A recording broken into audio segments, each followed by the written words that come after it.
Alhamdulillahi wahda, wa salatu wa salamu ala man la nabiyya ba'dah, amma ba'd. I had a few things that I wanted to address, and Brother Suhail covered them pretty much already. So what I'll do instead, inshallah ta'ala, is try and pick up on a few of the really fantastic points he mentioned and try and expand upon them a little bit, bi'idhnillahi ta'ala. Bear with me as we go, because what I had prepared of now has been covered, I think, actually better than the way I was going to do it. So inshallah ta'ala, we can continue to build upon this. The brother mentioned the necessity of there being a real bond between one's parents and their children, and the children and the parents, and that relationship is two-way. In many occasions, I know those from the South Asian background, they view relationships to be from the top to the bottom, that the parents are those in authority and the children are the ones that obey authority. However, in this country, it's not the way the society is built. And that sort of exasperates the situation that many Asians feel that they're experiencing with their children, is they were brought up as the first generation born in this country, still experiencing within their households and their direct communities that their parents and their elders were people who deserved honor and respect, and they had authority, and it was left unquestioned. But then their children, of course, my generation, we were born in a situation, and our children even more so now, second, third generation, are in a situation where relationships are supposed to be two-way. A child goes to school and they learn from their teacher about mutual respect. That yes, the teacher is in a position of authority, but he is not above authority. The teacher is in a position of authority, but he's not above authority, meaning the teacher can still make mistakes and he can be questioned about things. It can be during the course of a class, a teacher mentions something and has a slip of the tongue and makes a mistake. One of the students would say, "Sir, isn't it supposed to be like that?" And the teacher would actually commend that and say, "Well done, thanks for picking that up. Good stuff." So the relationships that children experience outside of the home is very different to the type of relationship perhaps we would have had in our homes, and definitely our parents would have had in their homes. The majority of the impact that is formulating the character of a child initially is, of course, in the home environment. But once the child leaves the home and goes to school, the external environment begins to have a greater effect on the development of the child than the home environment. Unless, as the brother was saying, the relationship between the parents from the outset is two-way. It's not just a case of top to bottom, the parents explaining to the children, "This is what I want you to do, these are the rules of the house, this is what you must do, and there are recompense and problems if you don't obey me."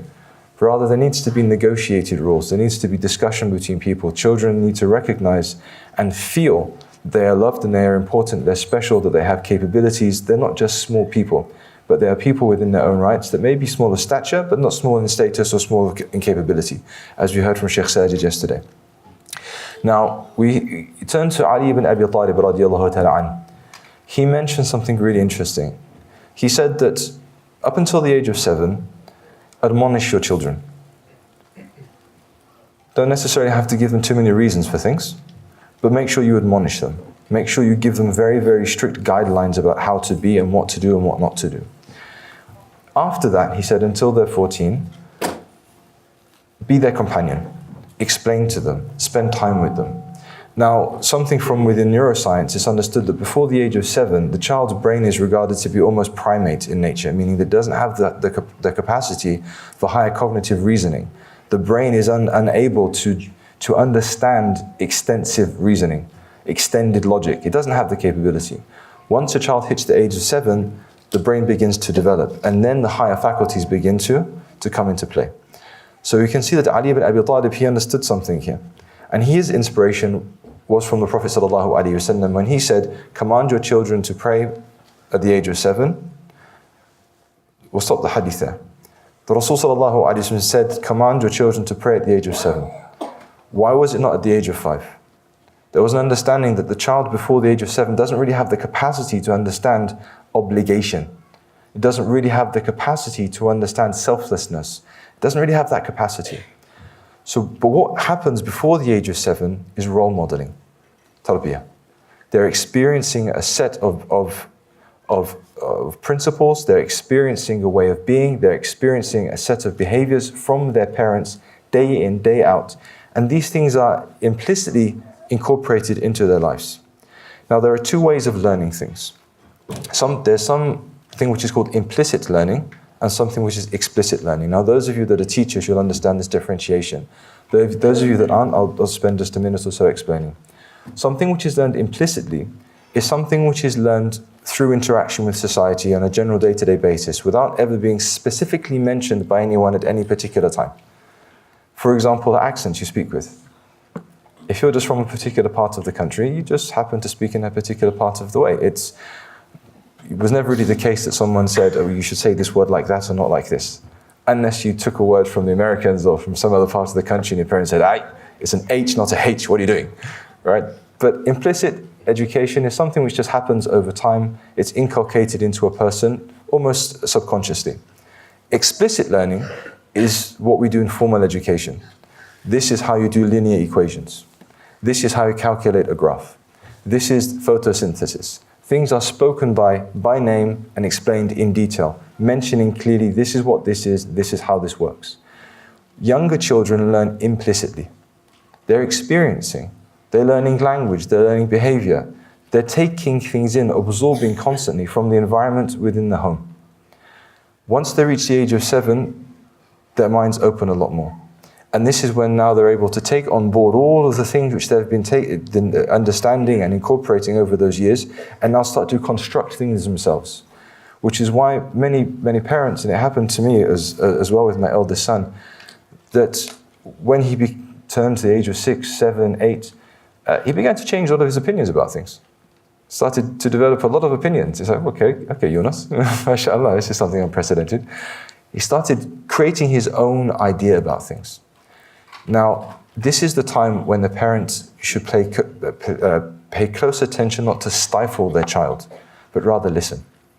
You know, as the brother was saying, that the bond needs to be there. If the child comes up with something which is wrong, they should be stamped out and put in their place. They should be listened to, and then they should be spoken to, and their mistake should be explained. Now, the same way the Sahāba radiallahu anhum, when they spoke about the Prophet sallallahu alaihi wasallam, we know the hadith of the Arabi that went to the masjid and urinated in the masjids. Hands up if you heard this hadith. Okay, this is famous. Now, those of you that haven't, I'll just go over the parts of use. The Rasul sallallahu alaihi wasallam was having a gathering in the masjid. A Bedouin came and joined and sat. During the course of the gathering, he got up and went to the side of the masjid and began to urinate. Now, the companions that were there, they were what's called Madani. They were people that were used to living in a city, in a town. They were cultured people. The Arabi, a Bedouin, is someone who's used to being away from people, living outside of normal society. The general interactions with animals. The general way of speaking is, "Oi, sit!" Being very gruff and being very rough. And we know that. You know, Allah Ta'ala says, "Al-A'rabu ashaddu kufran wa nifaqa wa ajdaru an la ya'lamu hududa ma anzala Allahu ala rasulih." That the Bedouins are fiercer and greater in disbelief and hypocrisy, and they are most likely not to understand and not have knowledge of the boundaries Allah has revealed upon His Messenger. This is the nature of a Bedouin. They live outside of the usual experiences of human society. Their life is just about the earth and about animals. So when it comes to dealing with humans, one of them once grabbed hold of the Prophet ﷺ and pulled his gown, so it left a red mark across his neck, and he said, "Oh Muhammad."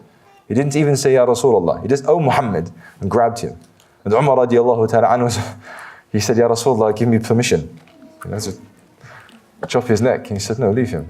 He's Arabi, he's a Bedouin. This is the way he deals with people. You know, he's used to just grabbing hold of animals. He's not having to think about the nuances of tact. Just take hold of what you want and deal with it." So, step back. This Arabi, this Bedouin, was in the masjid. His life is, if he needs to urinate, he goes and urinates. There's no one around. He does what he wants to do, where he wants to do it, and he moves on. He's a nomad. So he's not used to the concept of there being a particular time in a particular place that, you know, you go and you do these things, and you do things in a cultured manner. So he's in the masjid, he feels the need to do what he needs to do, and he goes to the side. In his world, going to the side was good enough. He wasn't doing it there in the middle, where it's going to cause a problem for those particular people. So the companions stood up and they said, "Ya Rasulullah, you know, allow us to deal with him." The Rasul sallallahu alaihi wasallam said, "No, leave him. Don't make him stop. You could cause him some issue. If a person holds onto their urination, it could cause some internal damage, but it could also lead to the clothes becoming defiled as well. So he said, let him finish and then just pour some water over it. So then after this happened, the Bedouin mentions afterwards and said, I never met a better teacher than the Prophet ﷺ. The Prophet ﷺ said to him, this is the masjid, it's a house of Allah, it has been created for salah and for glorification of Allah, it has not been made for that. Finished. No reprimand, just an explanation. The masjid is used for salah and for the glorification of Allah, we just don't do that here. Fine, lesson was learned, there was no need for a reprimand. He understood where the person was coming from and gave him the lesson he needed. That was it. So he said he was the best teacher I've ever met. So this is the example that we need to incorporate within ourselves. Understand where our children are coming from when they say something. Understand where the children are coming from when they do something, and deal with it in an appropriate manner. If we deal with that in an appropriate manner, we will be bringing them closer to Allah subhanahu wa ta'ala and bringing them closer to ourselves. There's an example that comes to mind. A daughter said to her mother, who created Allah? And the mother said, A'udhu billah, say astaghfirullah. Standard response, this is the equivalent of a backhander, right? A'udhu billah, astaghfirullah. The Prophet ﷺ said, if the shaitan says this to you, then say, A'udhu billahi minash shaitanir rajim. Okay, fine. But has that solved the issue? No. So what should a person have done? Understand that, wait a minute, there's obviously a doubt that's crept into the mind of the daughter here. Something has happened to her. She was thinking, wasn't she? First and foremost, it was a good thought. Thinking about Allah Ta'ala's creation. Allah Ta'ala's created everything. She said to her mother, the story was mentioned to me, that Allah Ta'ala's created everything, so then who created Allah? So it needed to be explained. Allah is outside of creation. Allah is not part of this material universe. He existed before the universe. And then think about what Allah Ta'ala says, that if there were more gods, then the heavens and the earth would have become corrupted. In another ayah, Allah Ta'ala says that every God would have gone with that which it had created, and there would be difference everywhere. So what does it mean to be a God? The first and foremost thing about a God, a deity, is that it's perfect. So this is the thing to explain to the child when something like this happens. Allah Ta'ala is perfect, and part of being perfect is the ability to create. And everything that's being created is being maintained by the same entity that created it. If there was more than one God, there would be more than one creator. And every creator would be free to have his own rules about how it creates and the way it maintains its creation. So you would see different laws of physics in different parts of the earth. You would see different laws and regulations applying to different places within the universe. But we don't see that. Everything is the same. It doesn't matter whether it's here or on Saturn. Everywhere is the same. So we understand there's one creator. And we understand because Allah Ta'ala told us that the creator is not part of creation. In the same way, when you put a cake in the oven, you're not part of your cake. You're separate from it. So if the mother would have taken a step back from this initial backhand response, A'udhu billah, and actually think, well, what was going on in the child's mind? First and foremost, there was something praiseworthy happening. The child was giving thoughts about Allah subhanahu wa ta'ala. But then shaitan came. So now we have to make sure that the doubts and the misunderstandings that were inside the heart of the child are dealt with, so that when the child thinks about something again, they're capable to push these things away. Now, the Rasul ﷺ mentioned that deviance can be of two types, and this is again taken from Al-Fatiha. There's the غَيْرِ الْمَغْضُوبِ عَلَيْهِمْ and there's the ضَالِّينَ. That there are those people that have no knowledge, and there are those people that have no knowledge and don't act accordingly. So there are people who act on passion, and there are people who have doubts. You can follow your desires, or you can have doubts. Desires and doubts. Many of the talks focus on dealing with the desires and problems of addiction and things like that. But we don't spend much time thinking about the types of doubts that can occur within the children.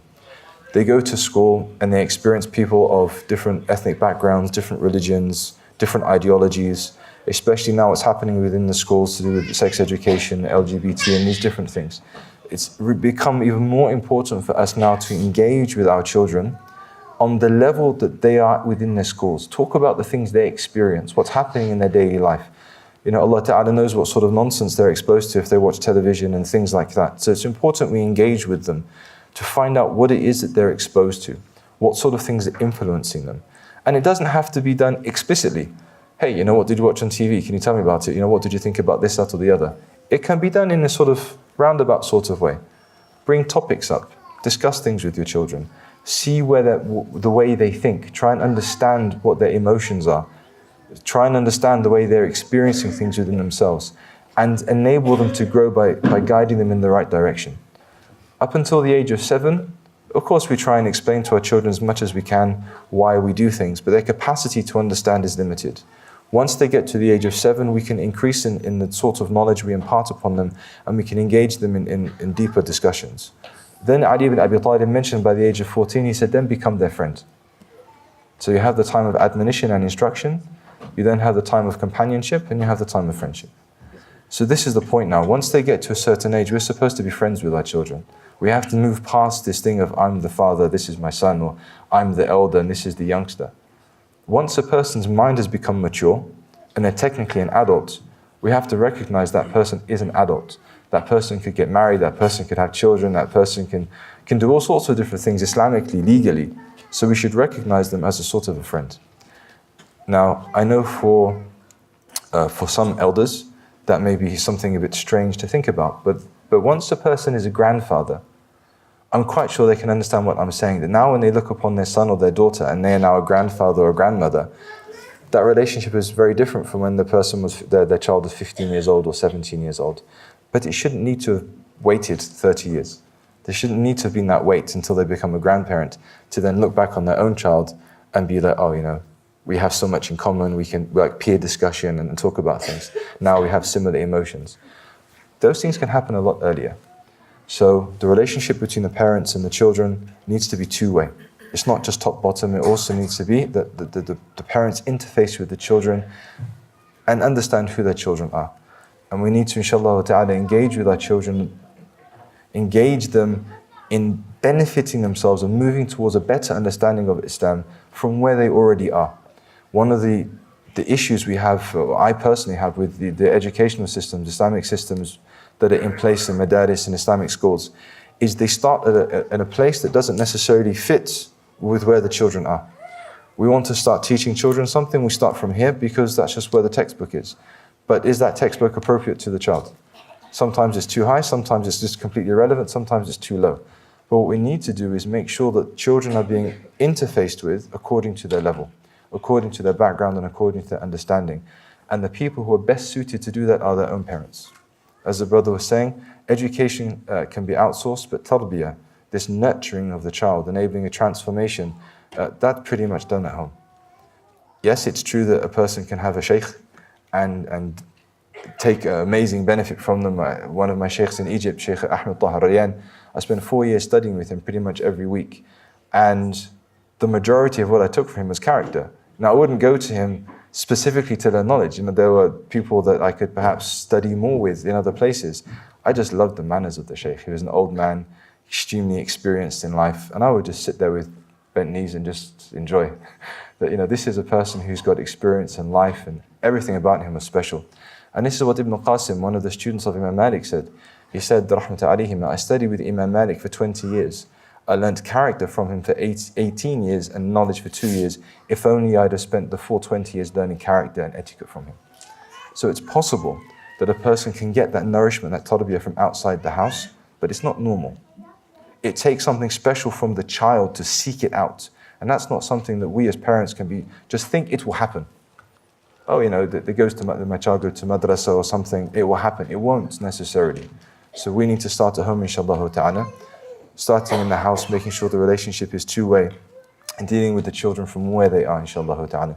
Wa akhiru da'wana alhamdulillahi rabbil alameen.